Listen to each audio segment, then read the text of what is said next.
Jack took a long look at his speedometer before slowing down 73 in a 55 zone.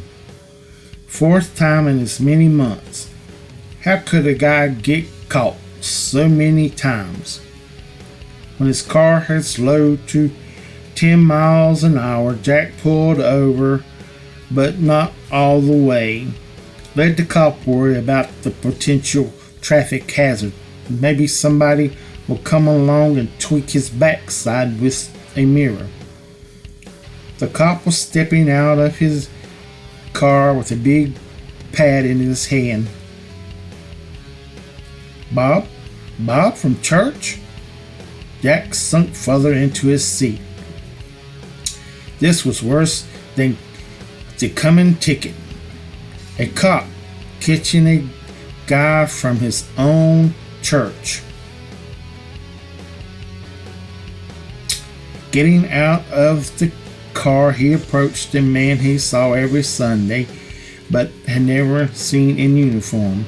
Hi, Bob. Fancy meeting like this. Hello, Jack. No smile on the officer's face.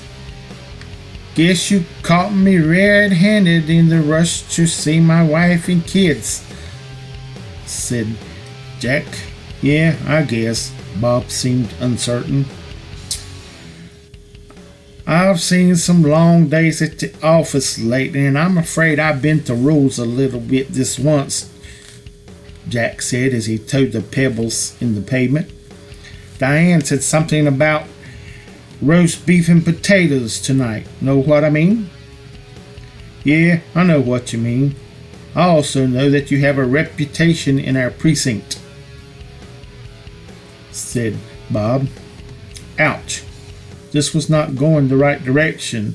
Time to change tactics, thought Jack. What'd you clock me at? 71. Would you get back in your car, please? Now wait a minute here, Bob. I checked as soon as I saw you in my mirror. I was barely nudging 65. The lie seemed to come easier with every ticket. Please, Jack, in the car. Flustered, Jack hunched himself through the open door and slamming it shut. The minutes ticked by. Bob scribbled away on the pad. Why hadn't he asked for my driver's license? Whatever the reason, it was be a month of Sundays before I had to ever sit beside this man again. A tap on the door jerked his attention to the window. There, Bob holding a piece of paper in his hand.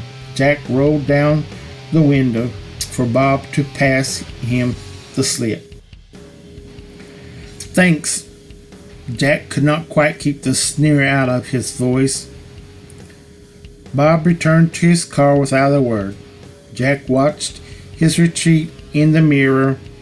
As Jack unfolded the sheet of paper, he said, How much is this going to cost me? Wait a minute. What's this? Some kind of joke? Certainly not a ticket. Jack began to read. Dear Jack, once upon a time I had a daughter. She was 6 when killed by a car. You guessed it, a speeding driver. A fine and 3 months in jail, and the man was free to hug his daughters, all 3 of them. I only had one, and I'm going to have to wait till heaven before I can ever hug her again. 1,000 times I've forgave the man, or thought I had gave the man, and 1,000 times I thought I had, and maybe I did, but I need to do it again and again, even now. Pray for me, and be careful. My son is all that I have. Bob.